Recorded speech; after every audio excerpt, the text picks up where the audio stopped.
Hi everyone, today I'd like to talk to you about the things that I liked and disliked about the ASUS ZenFone 2 after a couple weeks of using it.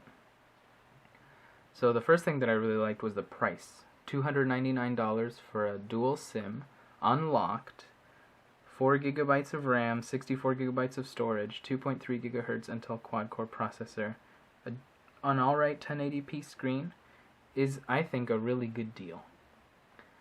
It's a budget phone, meaning that you're getting a good device for a small amount of money, instead of a cheap phone where you're making a lot of sacrifices to get to that low price point. I feel that this hasn't made that many sacrifices. I mean, there are a few things that, depending on what you use it for, it won't suit you that well, but overall, I think it's a fantastic device for the price. So the CPU hasn't let me down. Like I said, it's a 2.3 GHz Intel Atom processor. It's a quad core and it runs well. It loads apps well, it runs things. The RAM is fantastic. You can multitask like a beast. If you want to see a video on how it does when opening apps and multitasking, you can definitely check out the video description. I'm going to link my video on speed test and multitasking for the ASUS ZenFone 2 there. Gaming worked alright for me. I was running games like Asphalt 8. I don't have that on this device currently, but I was running Asphalt 8 and it ran well. Didn't really have too many problems, no real hiccups, and I was using it at the highest settings possible. I'm not much of a gamer though, so if you definitely want to see more about gaming, I would definitely recommend checking out some other videos on that.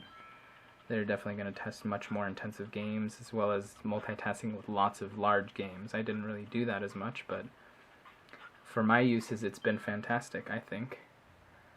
The next thing I'd like to talk about is the camera. The camera is pretty good, 13 megapixels on the back, 5 megapixels on the front. They have very nice modes. They have nice hints. If you're in a low light situation, it'll ask you if you want to switch it to the low light mode. It'll bring up a little dialog box right here. Let's see if we can get it to do it. There we go. That says it might need HDR. You just click on it, and now HDR is enabled. You don't really have to go fumbling through it. It'll tell you, I think you need HDR, and it'll bring up a little thing for you. It'll bring up low light mode or something like that. I found that low light mode worked pretty well, mostly if you're taking pictures of static objects, of course. It takes a lot to process it. What it does is it turns 4 of the pixels into a bigger pixel. It uses them to form a bigger pixel, essentially, so that you can get more light from the scene in, because the bigger pixels means more light that can be absorbed. The super resolution basically takes multiple shots at once, and that allows you to combine them and essentially emulate or simulate having a sensor with many more pixels. Like, I think it does something like 45 megapixels or something like that. That's the equivalent of what it takes. So I'll have some examples of that in the video. The next thing that I liked was the selfies. You can definitely, the selfie camera. I don't know why I closed out of it, but I don't like the beautification, but I do like the auto mode. When you load up Snapchat, it works well. It tracks you alright, and it just functions well. You also have the low light mode here. It turns into a 1 megapixel image. On the back camera, it turns it into a 3 megapixel image, so you definitely miss out on some of your editing abilities and such for the low light performance, but I guess you're the one to make the call if it's worth it. You have your auto, low light, selfie panorama, all these things, time lapses. It's a really nice camera system here.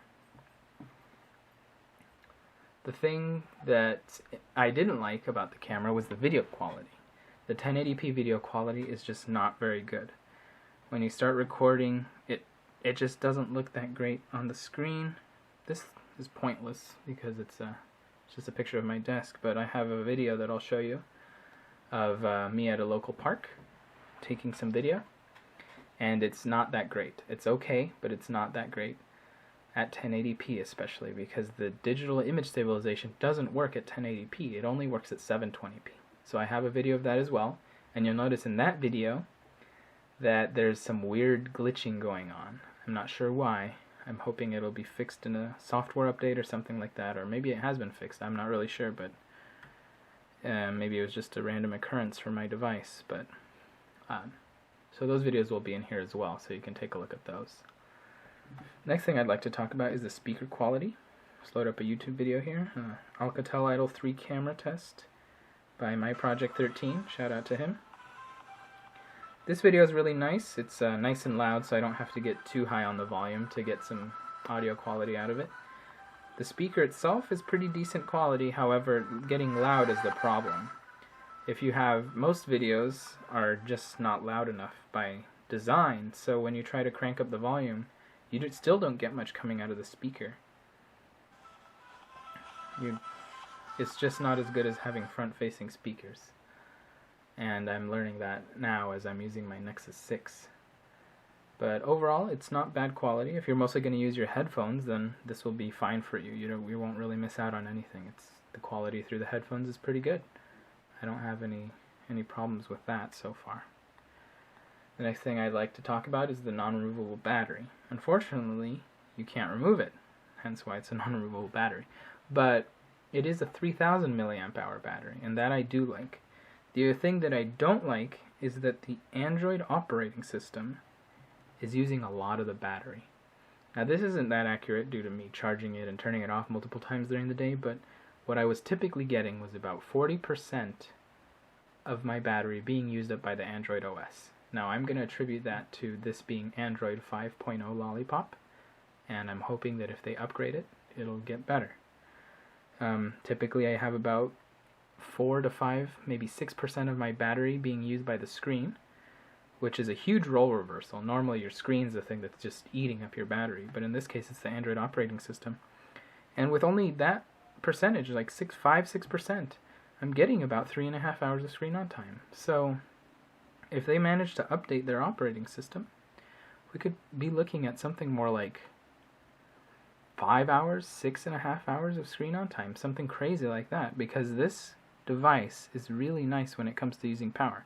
When you leave this on standby, you can get, I don't know, I typically leave it on standby when I'm sleeping, of course. I don't leave it charging most of the time.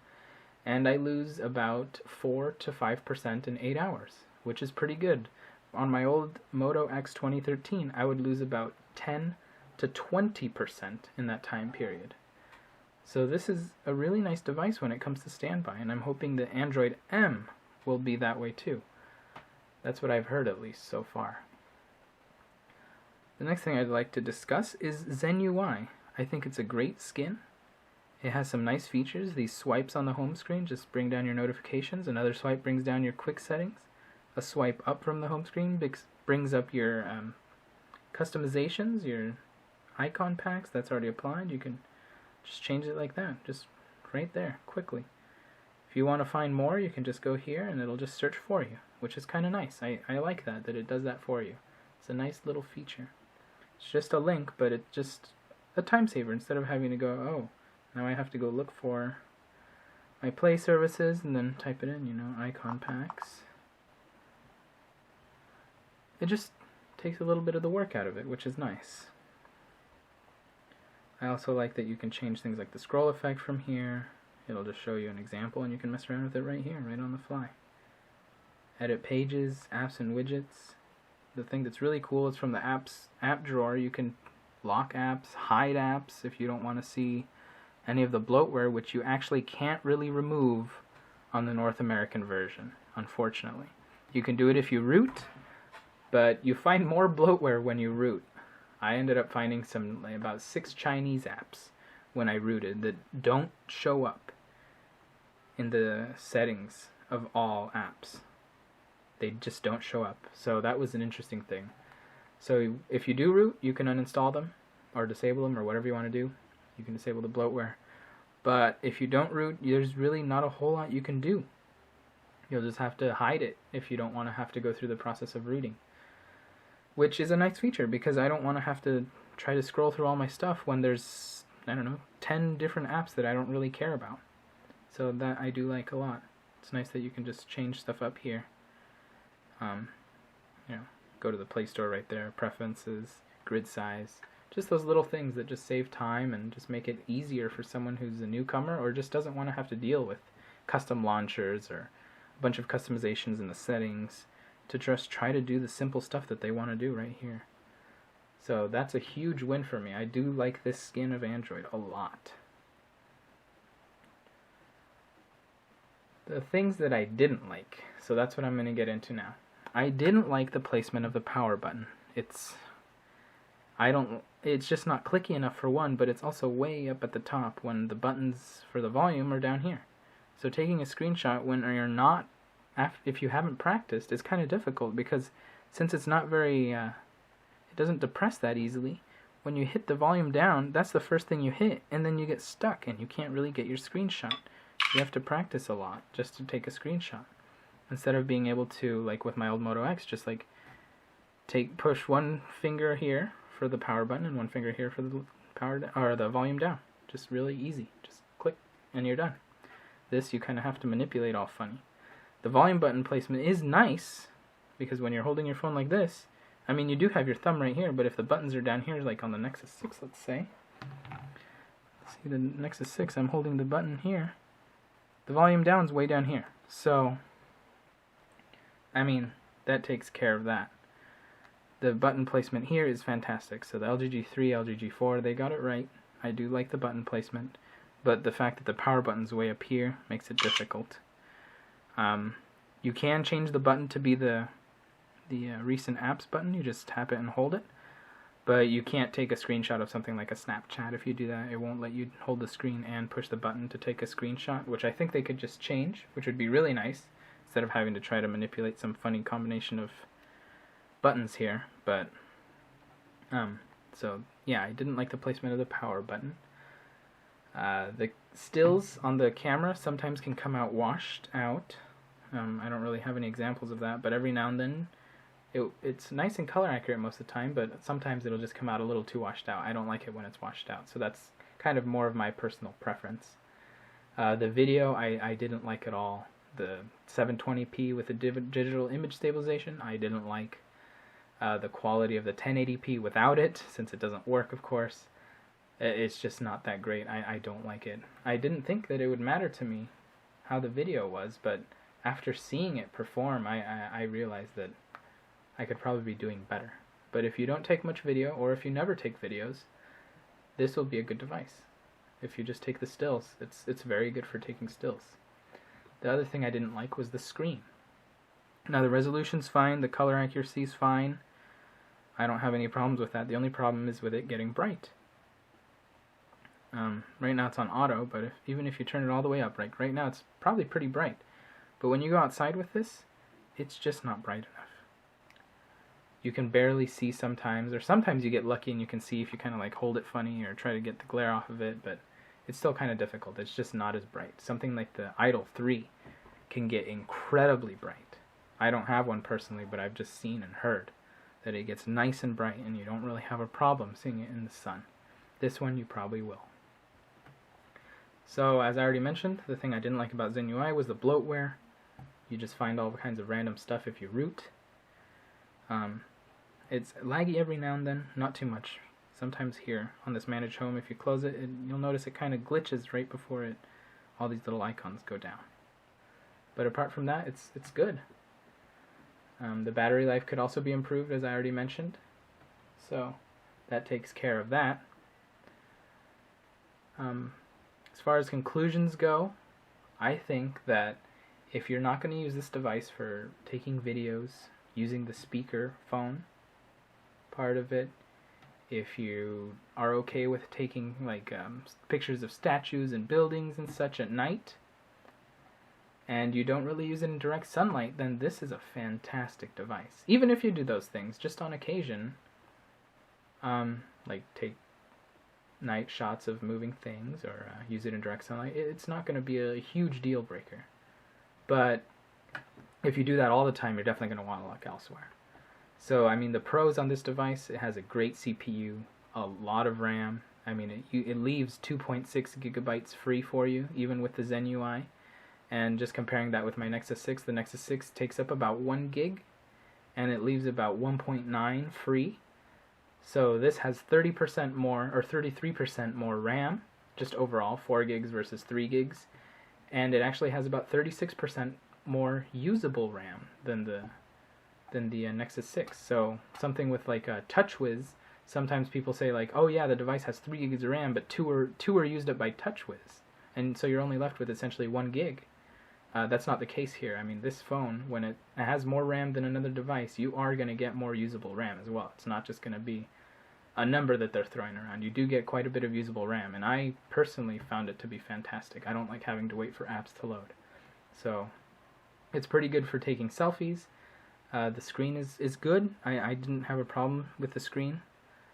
The battery life hopefully will improve with updates to Android 5.1.1 or maybe M, something like that. Hopefully ASUS gets on that quickly. They are certainly updating their own firmware about every month, which is fantastic. That means that they do care about this device. As far as the Android operating system goes, I'm not really sure, but I'm hoping that they do care about it. The quick charger is fantastic. Forgot to mention that with the battery, but it is pretty much what ASUS claims it to be. From a low battery percentage, 60% in about 40 minutes. It's actually pretty accurate, which is nice because you come home, your phone's at like 15% or something like that after a really hard day, or you're going to go out for the night and you just got home.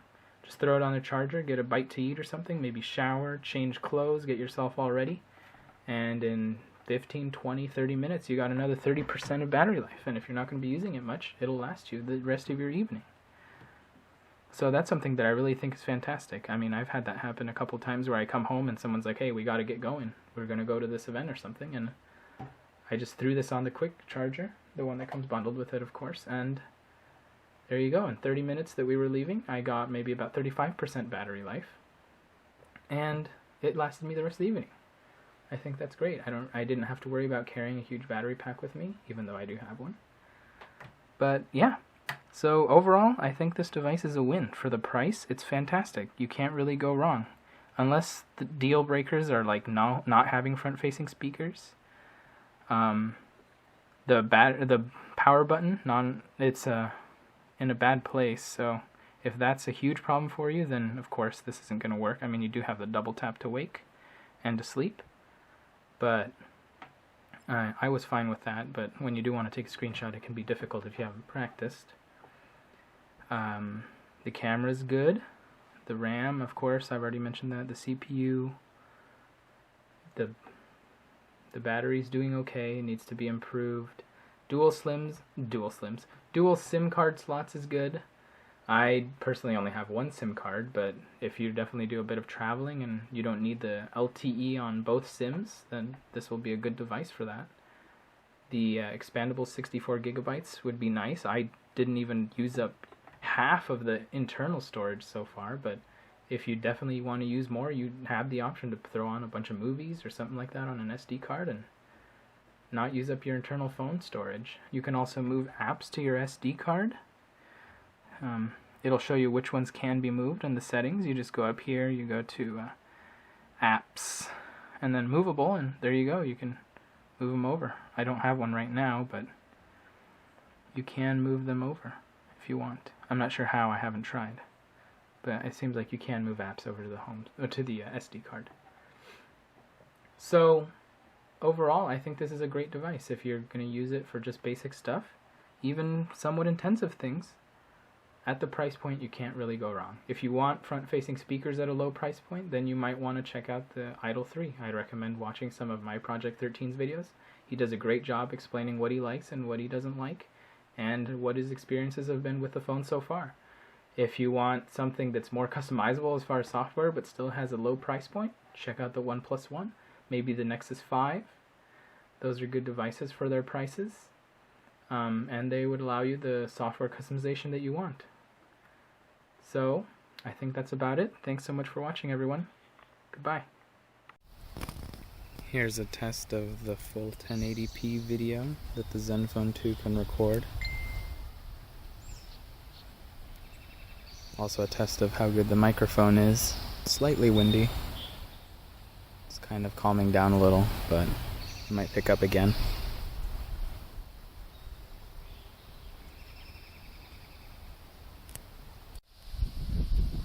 This is a test of the ZenFone 2 shooting at 720p in a very windy setting right now. This is to test out the digital image stabilization. Seems to be doing alright so far. Gonna go up these steps, see how it handles that.